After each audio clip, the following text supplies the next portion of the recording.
right, okay, should we start? Okay, well, welcome everyone. Thank you very much for joining us today for this really wonderful panel discussion, artists as celebrities in popular culture. This is part of the ongoing K11 Konversations series, and there's no better place to host this discussion because the conversation series has been focusing on contemporary art and celebrity culture, which is so relevant to our lives today. So a quick introduction to our panelists. Next to me is Jazz Li, founder and CEO of MUSEA, and then Yuki Terase, head of contemporary art at Sotheby Asia, and SK Lam, founder of All Rights Reserved. So if we have to talk about art and celebrity culture, I think to some people out there, perhaps they would find the two things very different, miles apart from each other. But if we look closer, they cannot be much more intertwined, especially now today, as we're living in the digital age, and literally everyone has a social media account, and everybody can be famous for even just a few seconds. So I'm really looking forward to this panel discussion today and how we're going to, we reflect, contemporary art and celebrity culture, and I'm sure our distinguished panelists will have a lot of invaluable input into this topic. So first of all, I would like to ask Jazz, if we have to talk about art, contemporary art and celebrity culture, we cannot not talk about Andy Warhol, right? Definitely not. He was the one who pretty much experimented with it and created the idea. It was his idea. Yeah, exactly. And it's interesting just how much and how relevant it is, especially today. And I would really love to hear your thoughts about his practice and how he has reinvented celebrity culture that makes so much sense to us nowadays. So Andy Warhol was in advertising before he became an artist, right? So this guy really knew how to run us. Today he'd probably be CEO of one of social media companies if he was here. He knew how to make use of people, celebrities especially, to influence culture and make things popular, be part of the social narrative. And back then we didn't have social media.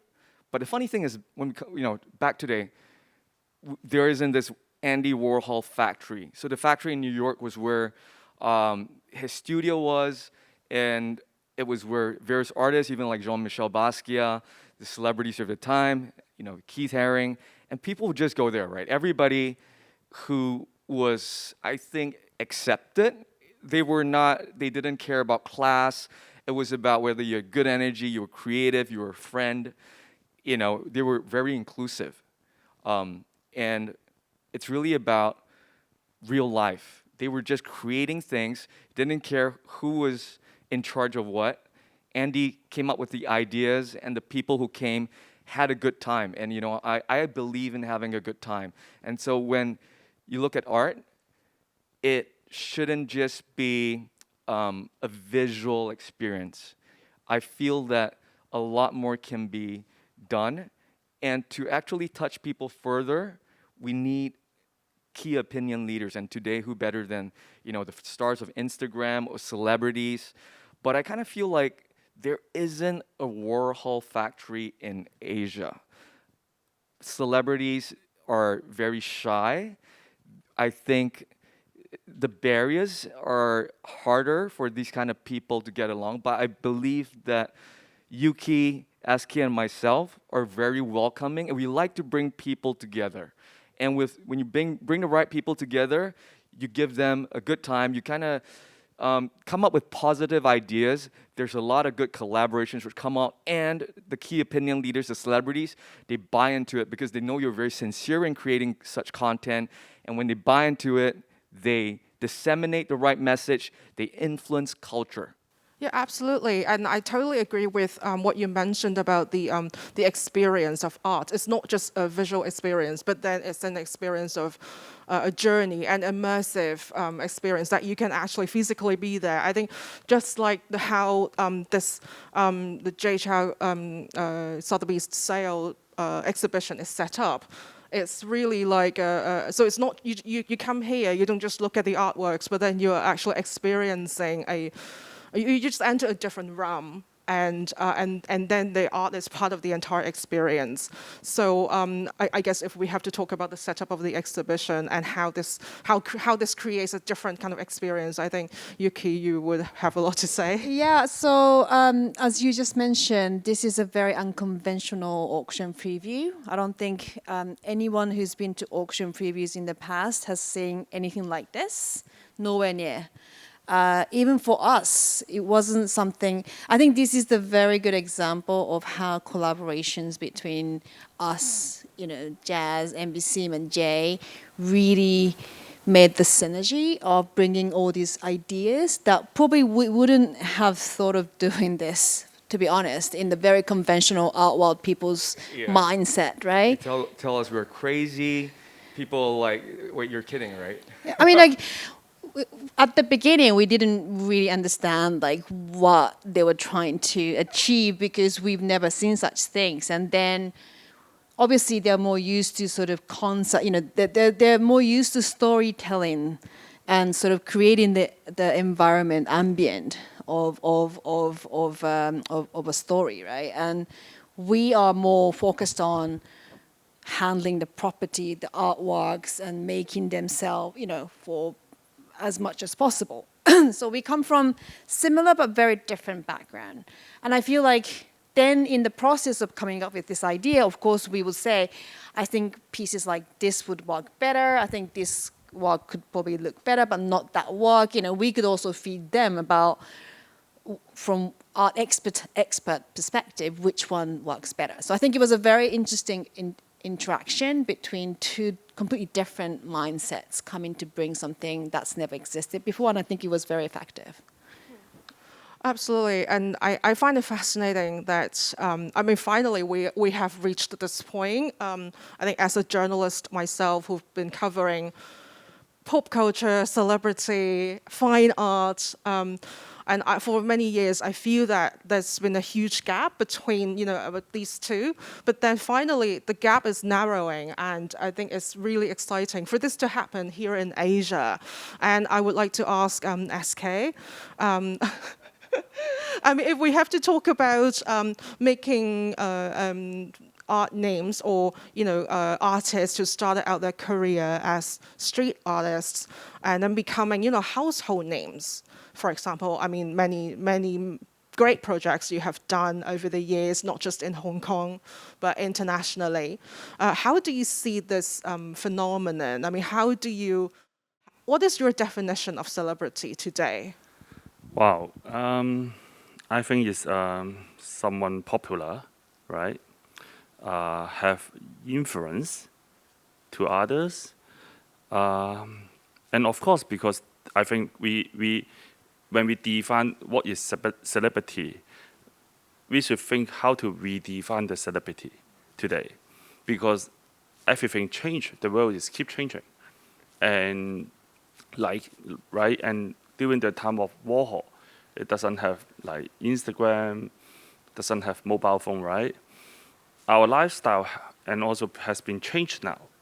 So I think today, the celebrity, are really different than before. I think that's why, just mentioned, a lot of them are pretty shy. Yeah. Very shy, very guarded. Yeah, I keep thinking why, they are shy, because the world is really getting complicated, right? Used to be you can only focus on singing, right, or whatever, and then you need a manager to teach you, right, to teach you how to talk in the public. But when you go back nowadays, the young kids are totally completely different, right? So So what I think today, to define a celebrity is they can really react, right, to the culture. And also, of course, they are popular, they're recognizable to to our community, and they have attention.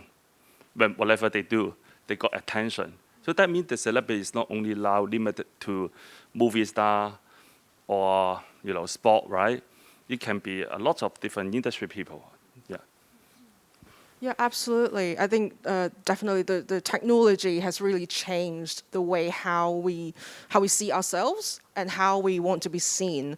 But rewinding a little bit, going back to the look at art history. So I would like to bring in Yuki, the discussion of Basquiat and the relationship with Warhol. So if we want to redefine or reinvent celebrity culture today, what can we learn from the past? So Basquiat and Warhol had a very interesting relationship. So Warhol was born in 1928, Basquiat in 1960. So they're almost like, so age gap is almost like a father and son.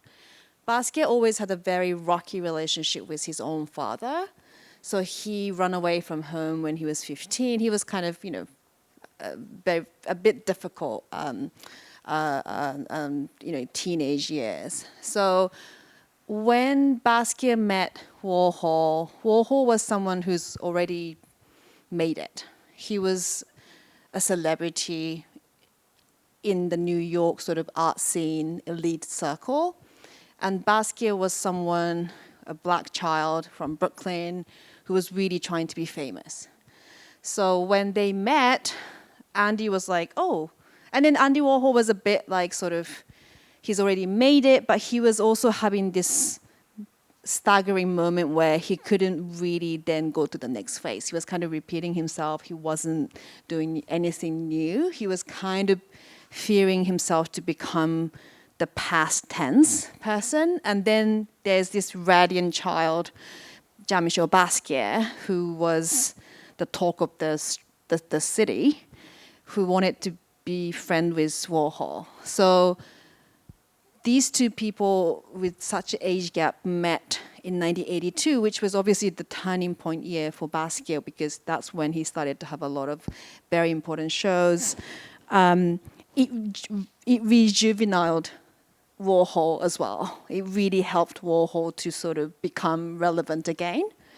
And obviously, Basquiat could benefit from having access and attention that Warhol could bring. So it was a very synergetic relationship, but also they loved and adored each other, but they were also artists, so they were jealous and they wanted to be better than the other. So it was a very complicated relationship. But in terms of the art history, I think that period, 1980s, and especially when that walk was created at the very entrance when the Basquiat shot to the sort of international fame in 1985 by being on the cover of the New York Times. That was the height of this art scene when all these artists were becoming celebrities. They were hanging out at Mr. Chow restaurant, Chinese restaurants. They were all sort of taking pictures and going parties, Studio 50. I mean, it was a very vibrant scene where it wasn't just fine art painting and white wall, very elitist thing. It was like sort of a part of the culture and everybody was having fun. A lot of old school art collectors and curators actually raised eyebrows about all this sort of phenomenon, right? At the time, I mean, the fact that MoMA doesn't own a major Basquiat because they thought he wasn't a real deal kind of explains how he was seen. Like a lot of people thought, oh, this is just, a young kid who wants to be famous, but nothing serious. And look where how he is now. So I think it's the same now, that what we see now, like street artists and young artists.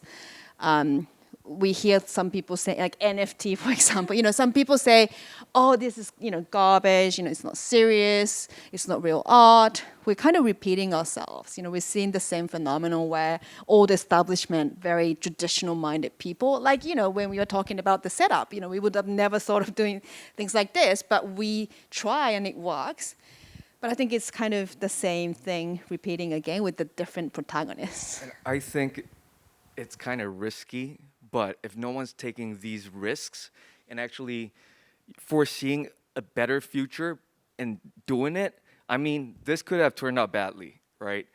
No one, I don't think anyone else besides Yuki and myself would be crazy enough to try this with an auction house.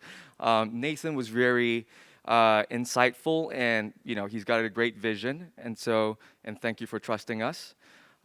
But SK is very innovative too. He's like, the stuff he does is always ahead of the curve, but that's the people who are creating stuff. No, I think it really depends on the situation or the period that we are living in. Like, right, that time we talk about the basket and Warhol, and also is the pretty wealthy situation of United States, right? So people are exploring more like new stuff, I believe. So yeah, it's like in Asia here now, I think it's like also similar periods of the booming, right? So people are living well, right? Everything, even we are on a COVID right now, but we still have a lot of people, right?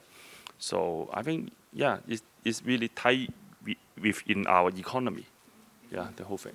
Yeah, absolutely. But then the situation, I mean, is maybe a little bit different now. I mean, compared to the times of maybe Warhol and Basquiat. I mean, here in Asia, and especially now, we have technology, information overload.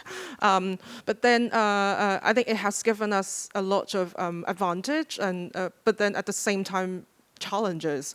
And I think for those who were familiar with SK's work, I think over the years you have really reinvented, how we see art and culture by putting fine art in a kind of pop setting, which I have to mention the duck, and if everyone remembers, and that's a classic, and that I think obviously kicked off a new trend, but then to echo what Jazz mentioned about we don't have this kind of factory in Asia, so how do we create this kind of factory in Asia? Is it possible?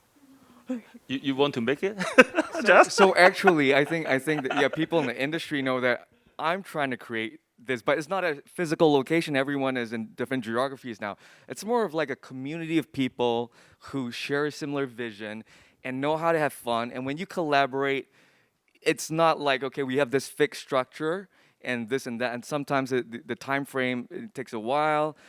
I try to include all kinds of people in our creative discussions, and SK does that too. It's actually, I think you really got to believe in the vision, because it's actually a very exhausting job.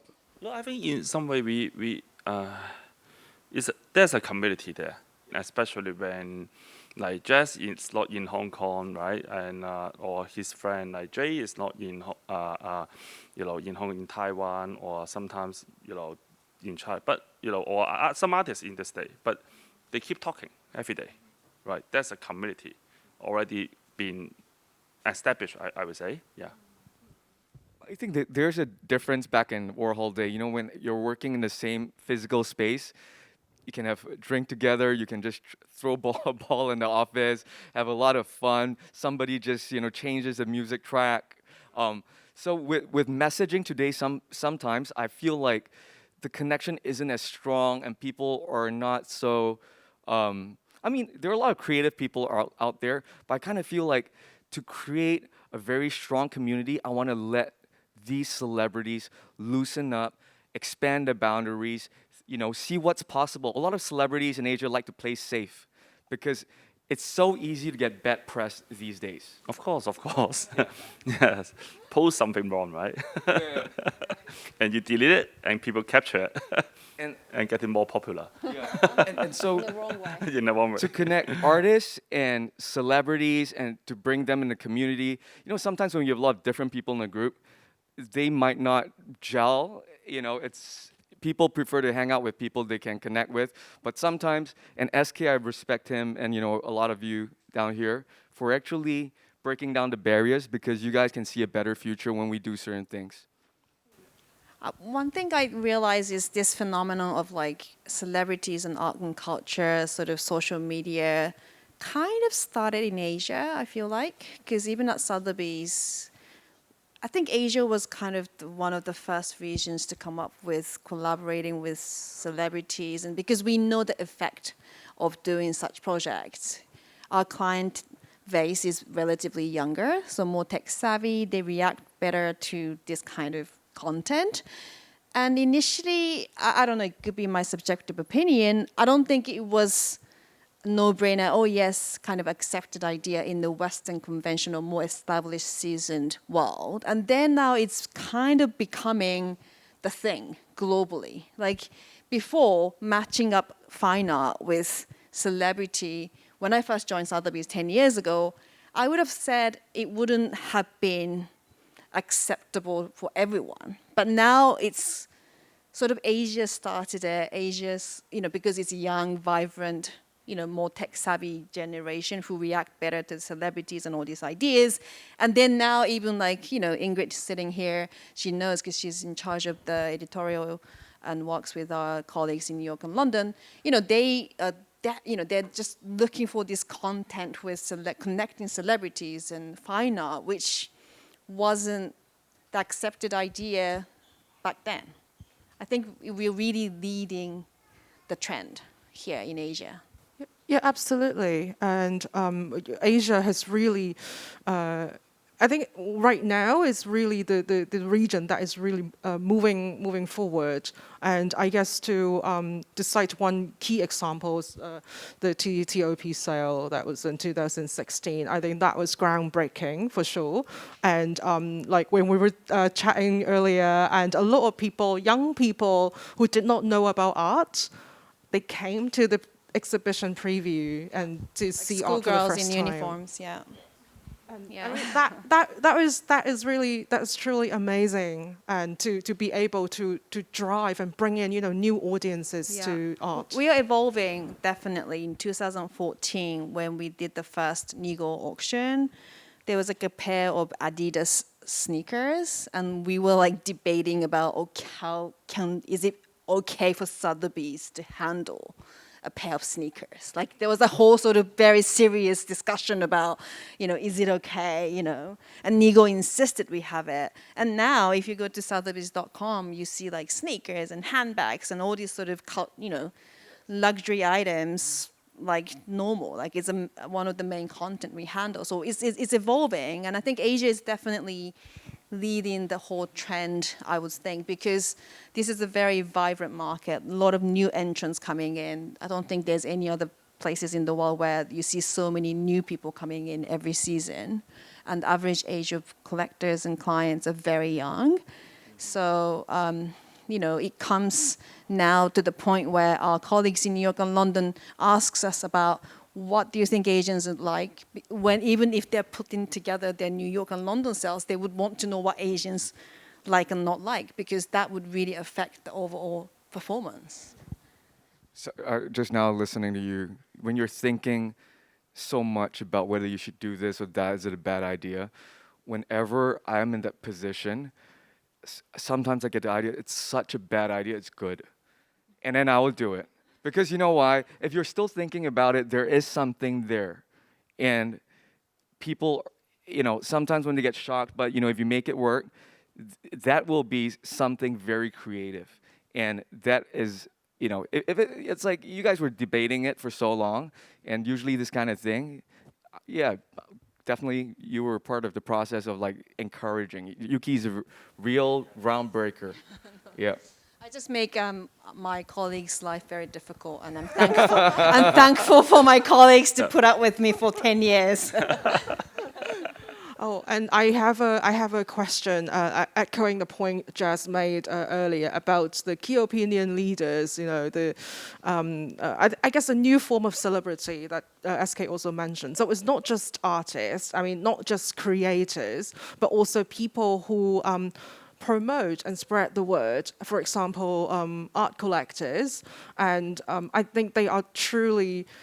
They're becoming more and more important because people do look up, to what they see, where what ushers they go, and to find inspirations there. So, Jazz, what do you think about and how to expand it? I don't know. Do you guys realize like the most popular and famous people in the world, they produce content which people love, but isn't very. There aren't a lot of values or very deep. Not necessarily good content, which we would think is good. I think good content, of course, is simple, easy to understand, but sometimes I think social media, popular media, has kind of brought a lot of the content which these key opinion leaders kind of down to like the lowest common denominator. I think it's time for content elevation. And it doesn't have to be difficult. These people have a voice. I think they don't like to feel like they have a responsibility, but actually, if they're able to learn more about art, be influenced by the community, like SK, Yuki, we have a lot of, I think, celebrity friends. They are so passionate. They love the content. They see how it's meaningful, how it's very creative, easy to understand, but you can still go deep. I think this is the future. When we create great content, and they are really trickling down to everybody. A lot better values are going to be spread, and I think we'll have a more cohesive world. SK, do you have anything to add to that? No, yeah, I agree. I agree on that. You see, like nowadays, like remember, like few years ago, right? Facebook is so popular in Hong Kong, right? Every day, how many hours you spend on Facebook now, right? Like writing posts, everyone try to beat each other, right? And now, people tired about it, right? And people willing to pay for like some subscription, right, for getting some great content. And so I think that is you see the balance of the whole movement, right? And of course, like I say, like somehow, like especially I think this 2 years, people stay longer at home because of like COVID, and you see more and different community has come out, and even I would say like lots of young kids not really on Instagram or Facebook, they're on Discord, right? I just start my Discord like a couple months ago with learning from my son. It was used for gaming initially. Yeah. I mean, gaming. but it's quite cool actually. No, it's gone past that. Yeah. So I want to explore how it works, right? So people look for something they think you got the value, right? Yeah. Yeah, absolutely. And Yuki, do you have anything to do that? A new generation of celebrities in the art world.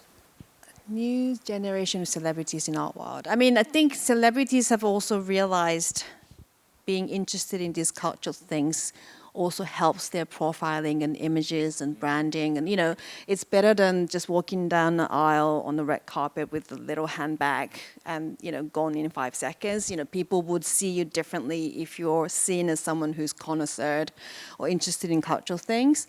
So there are a lot of celebrities who are trying to use that angle, but I have to say it has to be very genuine to really have an effect. And I can tell all the celebrities I've had the privilege of working with, including Jay. Of course, Jay is like so hands-on, like, Jazz and I are sort of like, it's hard to catch up with his vision and what he wants to do. I think it's difficult to make someone a collector if they don't have it in their genes, but if they have it, and if they're a celebrity, this formula just cannot fail. It's a very effective formula. I think a lot of celebrities are kind of scared of going into like a major art exhibition opening and speaking to sophisticated people and seeming like they don't know much about culture. I kind of feel like we want to open up this world. And when celebrities try to, I would say, create some content for their followers about art and culture, sometimes it is too shallow, sometimes it's too academic. I've always said, and I think I'm not sure if you guys agree with me, but you can create content which is actually appreciated by, people who collect fine art and the general public.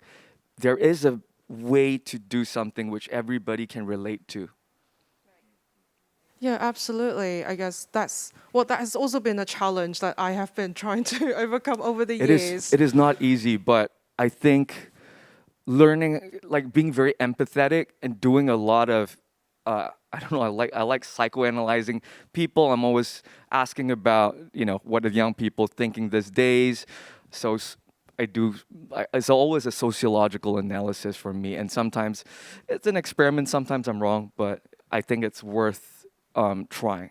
Yeah, absolutely, and I think that's the very key point that you just made. I think the genuine emotions, that comes across when with the posts that you make. I think that is the key, right? And really, like, for the posts.